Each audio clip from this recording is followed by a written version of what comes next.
bisa kumpul kembali nih ya di kantor kita. Jadi pada hari ini sengaja memang kita berkumpul dalam beberapa yang memang bisa saya nanti sampaikan gitu ya. Yang pertama memang hari ini kan kita di kantor ini sudah setiap hari ibaratnya itu dari pagi sampai sore, maka banyak hal yang perlu kita perhatikan. Pertama ya terkait dengan kedisiplinan kita untuk masuk kerja, ya, jam kerja. Apapun yang namanya sebuah produktivitas kita, ya hasil itu berpengaruh daripada jam berapa kita datang, kedisiplinan kita datang. Gitu ya. Misalnya nikah gitu ya, contoh jam 9 masuk gitu ya, ya diusahakan sebelum jam 9 misalnya jam 8.55 harus sudah masuk. Maka harus ada prepare dulu ya pekerjaan, kemudian hidupin komputer dan seterusnya seperti itu. Oke gitu ya. Mungkin jam 8 masuk, maka ya sebelum jam 8 harapnya sudah di kantor ya. Apa yang bisa di-preparekan sebelum jam 8-nya. Maka disitulah setiap teman-teman atau karyawan mempunyai planning ya. Setelah jam 8 tank atau setelah jam 9 tank ketentuan kita masuk, apa yang sudah akan kita kerjakan.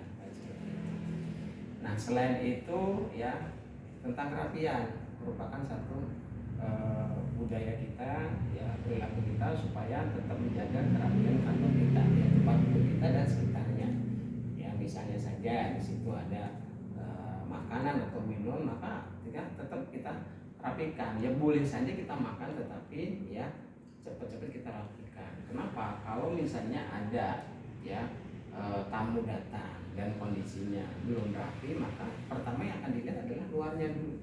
Wah ini kok bagus dari luar tetapi dalamnya kok kurang rapi. Nah nanti yang dilihat adalah pertama pasti yang duduk di situ, ya kan, pasti kan gitu. Ya, ini terkait dengan kerapian. Kemudian yang ketiga terkait juga kebersihan. Walaupun di sini sudah ada petugas kebersihannya, tapi kita harus care, harus tetap menjaga. Misalnya di bawah masih ada kotoran sedikit ya, kita harus care bagaimana kita menyampaikannya kepada petugasnya, atau mungkin kita ambil sendiri ya seperti itu ya.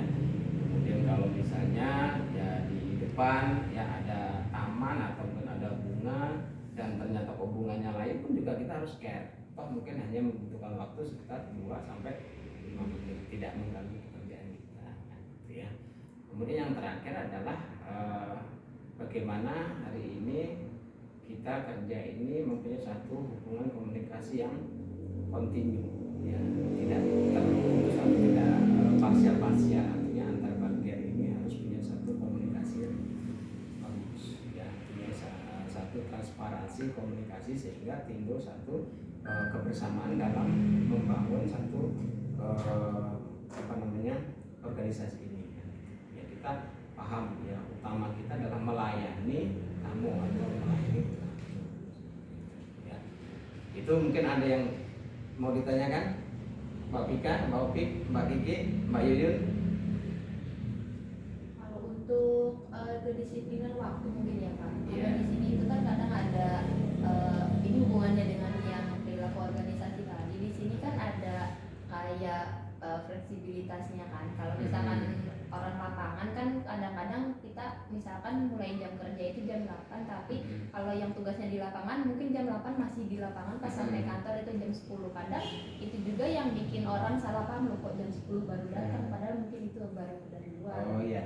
Ya memang hal-hal itulah yang tadi terakhir saya sampaikan, harus ada komunikasi yang baik. Oh si A lagi di lapangan nanti masuknya jam 10. Oh nggak masalah. Yang penting adalah bagian mana, misalnya bagian media nih, dia paham bahwasanya si A ini lagi di lapangan, dan bagian yang lain pun juga dikasih tahu juga nggak masalah.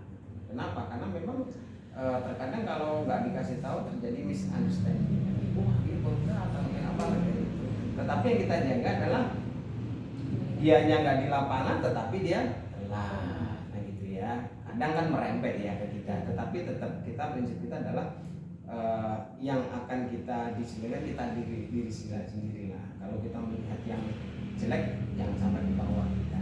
Kenapa? Karena kemajuan itu, kedisiplinan itu akan merubah sikap kita, habit atau behavior kita, gitu, kebiasaan kita seperti itu.